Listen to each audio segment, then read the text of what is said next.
5대 시중은행 직원들의 평균 연봉이 모두 1억 원을 넘은 것으로 나타났습니다. 국민의힘 윤창현 의원에 따르면 2021년 5대 시중은행인 국민과 신한, 하나와 우리, 농협은행의 직원 평균 총급여는 처음으로 1억 원을 넘었고 상위 10%의 경우 2억 원에 가까웠습니다. 이자 장사로 돈을 번 은행들이 국민의 고통을 담보로 성과급 잔치를 벌이고 있다는 비판이 커지고 있습니다. 주는 이자는 덜 주고 받는 이자는 더 받는다. 어떻게 보면 땅 짚고 헤엄치기인데요. 당연히 지난해 은행들의 이익은 역대 최대입니다.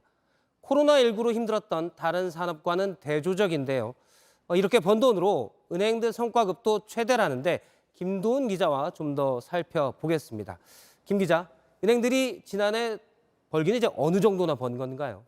네, 역대 가장 많은 이익을 냈습니다. 표를 보면요. 2020년 1에서 3분기 30조 8천억 원이던 이자 이익은 본격적인 금리 인상 시기였던 지난해 40조 6천억 원으로 사상 최대 규모가 됐습니다. 특히 이 전체 이익에서 이자 이익, 다시 말해서 예금 받아서 대출 내놓고 번 돈의 비중이 1년 새 85%에서 96%로 크게 늘었습니다. 이 고금리 시기에 땅 짚고 헤엄치기라 불리는 이자 장사에 더 힘을 쏟았다는 얘기입니다. 이자 장사에 힘을 쏟아서 돈을 많이 벌었다. 그래서 직원들 성과급도 일단 많이 줬다고요?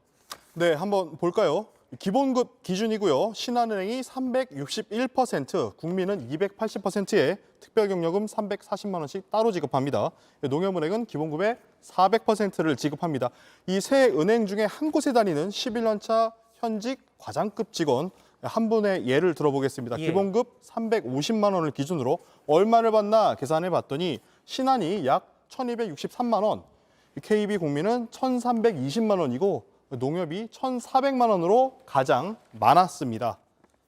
특히 농협은행은 3년째 성과급 지급률을 200%에서 400%까지 이게 매년 늘리고 있습니다.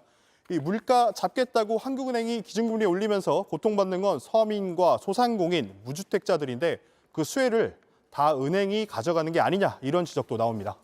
와, 지난해 은행권이 뭐 금리 인상 덕을 톡톡히 봤다. 그래서 뭐 최대 실적 냈다 했는데 뭐 얼마나 수익을 거뒀길래 그렇습니까? 네, 이른바 긴축의 시대 아니었습니까? 네. 근데 2020년에 역사상 가장 낮은 금리를 경험했잖아요. 네. 그때 영끌족들이 영끌에서 대출 끼워서 투자하고 뭐 사업하고 했단 말이죠. 맞아요.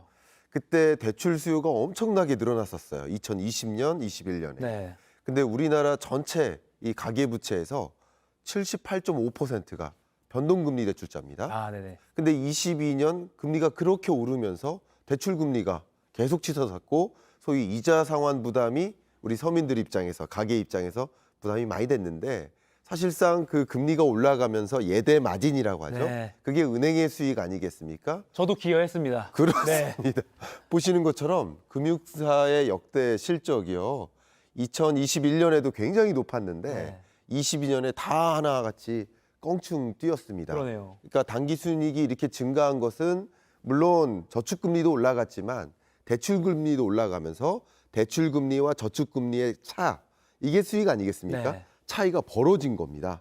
그러면서 많은 수익을 누렸다 이렇게 볼 수 있겠습니다. 야, 뭐 우리금융그룹은 22.5%가 네. 껑충 뛰었네요. 네. 그런데 아까 본 것처럼 이렇게 최대 수익을 올리고도 희망퇴직을 받고 있단 말이죠. 보통 희망퇴직을 좀 회사가 어려울 때 네. 할 거라고 저는 그렇게 생각을 하고 있는데 네. 뭐 많게는 퇴직금이 뭐 법정 퇴직금, 특별 퇴직금 합쳐서 막 10억 원 된다는 그런 기사도 있어요. 예, 맞습니다. 왜 이렇게까지 구조조정을 하는 건가요? 일단 희망퇴직의 범주가 굉장히 커졌고요. 네. 특히 지난 연말부터 올해 연초까지 약 2,200명가량의 금융사의 희망퇴직에 뭐 짐 싸는 네. 직원들이 많이 늘어났고요. 뭐 연령대로는 82년생까지 낮춰잡고 대상도 굉장히 많이 커졌습니다. 네. 이렇게 이상하다. 왜 이렇게 은행들이 돈 많이 벌었다고 했는데 왜 이렇게 희망퇴직을 받고 일자리가 축소되는 걸까 네. 하는 그런 의문이 드실 텐데요. 제가 그런 질문에 대해서 이렇게 오히려 역으로 질문 네네. 드려보고 싶어요. 지난 한 달 동안 은행 다녀온 적 있으세요? 한 달 없는 것 같아요. 없으시죠? 저는 그냥 스마트폰으로. 그렇죠. 네네. 그러면 지난 1년 동안 은행을 몇 번이나 다녀오셨을까요? 뭐 손에 꼽지 네, 않나요? 무슨 보안 카드 뭐 이런 것 때문에 꼭 가야 되는 거 아니면은 그렇죠. 진짜 안 갔던 것 손에 같아요. 꼽는 네네. 횟수입니다. 네. 그런 것처럼 우리의 금융 서비스를 이용하지만 은행 지점에는 가지 않는 모습. 맞아요. 이것을 이제 대전환이라고 볼 수 있겠는데 금융 서비스를 이용하는 우리의 금융 서비스 이용 방식의 변화가 있는 거예요.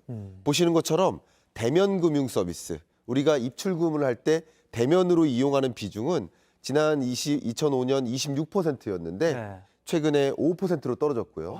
뭐로 대체됐습니까? 인터넷 뱅킹으로 완전히 대체된 거예요. 네. 결국 금융 서비스는 이용하지만 금융 서비스를 이용하기 위해서 대면으로 지점을 방문하지는 않아요. 네. 그럼 그 거대한 변화가 앞으로도 일어날 것으로 보이죠. 네. 그럼 역시 은행들은 준비를 해야 되지 않겠습니까? 어떤 준비를 할까요? 이런 것을 이른바 디지털 트랜스포메이션, 아날로그가 아닌 디지털 뱅킹, 디지털 은행 서비스를 제공하는 방향으로 전환시켜 나가고 있고요. 당연히 은행 입장에서는 이 지점 수를 줄이거나 영업 점포를 줄이거나 이걸 좀 어려운 말로 자산 경량화라고 하는데요. 그걸 줄여나가는 것이 은행의 경쟁력을 강화하는 하나의 방향이 될 수 있기 때문에 어떻게 보면 이 근로자 직원 수를 좀 줄여나가는 어떻게 보면 장기적인 안목을 놓고 희망퇴직을 진행하는 모습이다 이렇게 볼 수 있겠습니다.